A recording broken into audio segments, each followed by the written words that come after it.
así. Yo lo pongo así, que quede corto de un lado y largo del otro.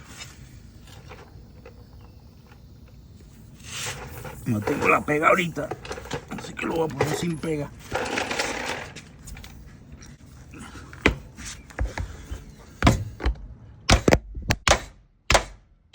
Ahí está, entró. Jalo. ¿Ves? La idea es que la otra parte quedará adentro y esto queda así. Entonces ahora corto aquí y se acabó.